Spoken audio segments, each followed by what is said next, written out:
Up front again, Jeff has lengthened the interval just a little bit last lap and went back to 0.8 of a second, and Bobby Labonte is off course again. That's too bad. Bobby had gotten out there and had picked up the 27th position. There are 34 cars on the lead lap, so he was running 35th before he got his lap back, but now it's going to cost him some of those positions.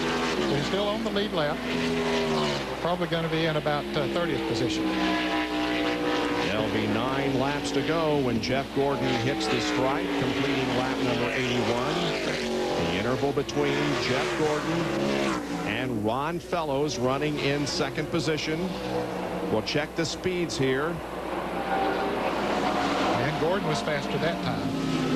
Jeff ran a 1:19.242. Second place, Fellows ran a 1:18.9, and Dale Jarrett, third quick, had a 1:18.866 that last lap. But he's still chasing the 9 car of Jerry Nadeau. He's been up on him a couple of times. Took a look inside going into turn 1 about 4 laps ago, but couldn't make the pass. So he might be content to sit there and ride. He's in a good position there. Nobody's chasing him too close to him behind. Tony Stewart's running in 6th place. Got a good, comfortable lead over him. So 5th place would not be a bad finish here, especially Mark Martin running in 12th place, who is in 2nd place in the points. And we have a record possibly broken here this afternoon if we can keep more than 30 cars on the lead lap. Let's go to John Kernan. And I'm with Fellows crew chief Brian Patty. And Brian, do you have anything for that 24 car? I would hope so. I just kept telling Ron to stay right there with that yellow nose right there in the 24 mirror. But they're awfully tough. They're tough everywhere. He's Mr. Road Course right now. He's won 4 straight or something. So for this Busch team to put a car together, Team Sapco supply the motor, I mean, I think we're running exceptionally well. It's a win for our team if we can finish where we are. Chevrolet, Bully Hill Vineyards, I think they all should be happy. I think so too. Running second right now, trying to run down Jeff Gordon. What about another car? Here's Phil Weber. With Robin Pemberton, crew chief for Rusty Wallace, can you catch the leader and can you get to the finish?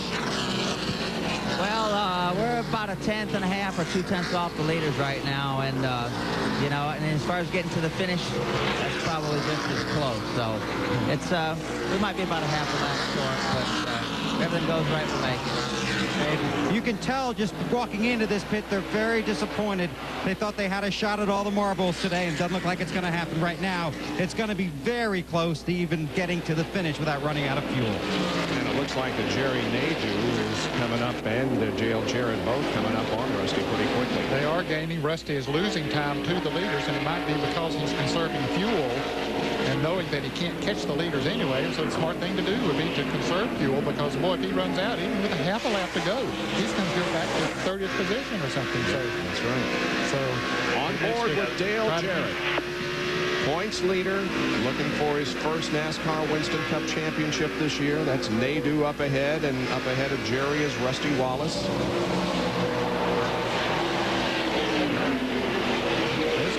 Are all running about the same speed in the 118-mile-an-hour bracket now. So is Tony Stewart, who's running behind, but Tony's several seconds behind. As a matter of fact, he's about 4 seconds behind the 5th place car of Dale Jarrett. Interval varies slightly from lap to lap, but Jeff Gordon maintaining about a 3/4 to 8/10. Now it's up to a little more than a second advantage on Ron Fellows. Has 19 career wins in the Trans Am Series net, including 2 wins here at Watkins Glen. So he's experienced on this racetrack, and boy, he has just had a tremendous race today as Ricky Rudd slows from the 9th spot. Oh, that's too bad. Ricky had another good run going, and he needed another good run.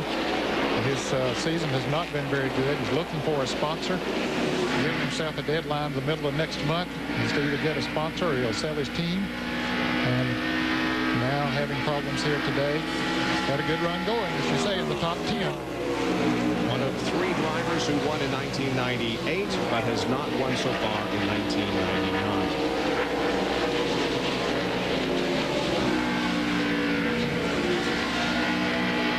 What's the matter with Rudd, John? Bob, Ricky's transmission is hung in second gear, and so we would expect him. No, it looks like he's not going to come into the pits this time, but he's just stuck in second gear. Can't get it out. They've told him to just nurse the car as much as he can because they lose a lot of spots if they came into the pits. He says he's been jerking on the shifter, but it just will not come out of gear. Stuck in second gear. What a way to end the day for Ricky Rudd. That's too bad because he has to be very careful now as he heads up through the S's. That's one of the faster points of the racetrack when he would get into fourth gear. So he's going to run those RPMs up there to where he knows the engine will stand it and let it go at that. And you see cars will pass him by because they're in high gear and running a lot faster. And then on the portions of the track where he needs to gear down, it's going to hurt him there as well. But it'll hurt him more on these long straightaways than anywhere else. Another guy that has had a tough day is Bobby Labonte, who, of course, is very much in the points battle, but he is back in 30th position. But that's better than he was going to be had he not gotten his lap back. He was going to be 33 cars now on the lead lap, so he was going to be 34th or 35th, and that Interstate Batteries Pontiac has taken a little bit of a beating. The back end has been, since he spun early in the race, as the aerodynamics have not been what they needed here. And again, we remind everybody that he damaged a car severely in practice on Friday morning before qualifying. So yeah, his primary car, and they were really saddened about that. But it was not anything, just not anything that he did. The brake rotor broke on it, cut the left rear tire going into turn 9, and he spun it out. Actually, he didn't get to go through the inner loop, and spun it out and crashed the car. Last time, the interval between Gordon and and Johnny Benson bangs off the wall, the guardrail, and this may bring out the caution. Yep, and there'd be a break for those who, like Rusty Wallace, who is, caution is coming out, who was marginal as far as fuel is concerned. There are 4 laps to go. 4 laps to go, and it remains a question mark as to, and Ricky Rudd has made it to his pit stall, and they work on that car, locked in second gear. Johnny Benson brings out the caution. Here he is. Oh, had a hard contact with the wall coming up through the S's on both sides of the racetrack. Now watch him go over here. Yeah, he hit hard on that left side, much harder than he did on the right side. Of course, the car had slowed down considerably before he got to the other side of the racetrack. Johnny Benson was running in 22nd position. The window net is down. He is out of the racetrack, of the race car. Jerry? Ricky Rudd came down pit road. You heard John mention a moment ago that the car was stuck in second gear. The crew 500 was able to get it out of gear, so hopefully he can be able to get it, keep it in high gear and finish these last 4 laps or so. What a tough break for a driver who just needed a break here to get a good finish and try to attract some attention and sponsorship for next year.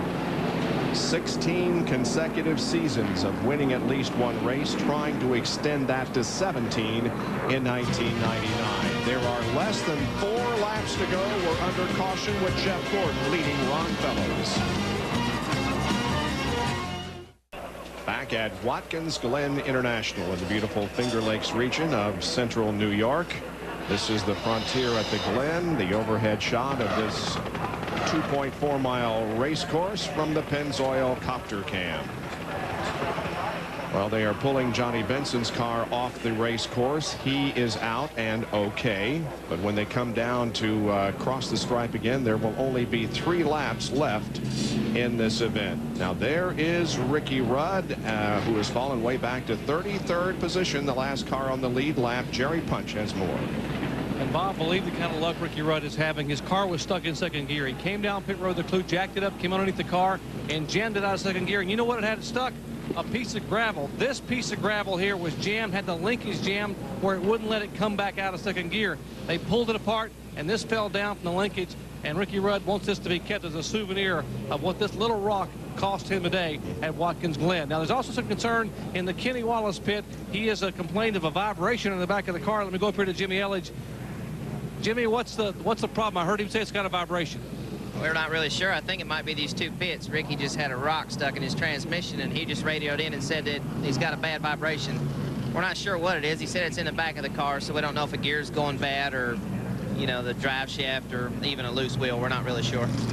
Feel like he can make it the rest of the way? Well, I hope so. You know, I hope this caution takes a long time, and we only got to run 1 or 2 laps. That certainly makes me feel a whole lot better than having to run 10 or 12. All right, they're going to hold their breath here in the Kenny Wallace pit. So late race problems for a couple of drivers. Kenny Wallace back into 22nd position. By the way, Ricky Rudd did lose a lap and has fallen back to 32nd. Now Ted Christopher driving the number 13 car in 24th spot. And again, we tell you that he finished second in the Busch North race here yesterday and won the NASCAR Featherlight Modified event yesterday afternoon. And doing a good job here in the Winston Cup race as well. Well, Rusty Wallace is the road course ruler when you talk about active NASCAR Winston Cup drivers. He has 6 wins, started from the pole here today. Darrell Waltrip has 5 wins. So does Ricky Rudd. Martin and Gordon have 4 wins. Irvin and Bodine 3. But again, Jeff Gordon is going for his 5th consecutive win on a road course and is the leader at the moment. And now coming up on 2 laps to go. So we're not going to have much green racing here at the end of the event. No, we aren't. Check out the Hardee's field summary and show you the points as of now. If the race ended at the moment, Jeff Gordon would move to 5th in the point standings and knock Tony Stewart down to 6th position, although Stewart is in 6th spot. Rusty Wallace moving up 2, Andretti down 1, and Wally Dallenbach up 3 positions to 15th. Sterling Marlin would take a big hit losing 3, and there's Steve Spencer and some other drivers at Little and Park gaining some, so would Kyle Petty. Kenny Irwin just made a pit stop. Good strategy on his part. It looked like they took on 4 tires. He was already at the back of the pack. He might be able to pick up several positions, even though they were only going to have 1 or 2 laps to go when they get the green. Yep.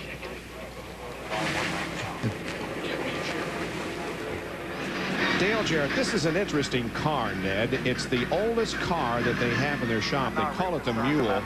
This chassis was built back in 1992. It was raced at one time by Davey Allison, and it's the first time that it's ever raced as a Taurus.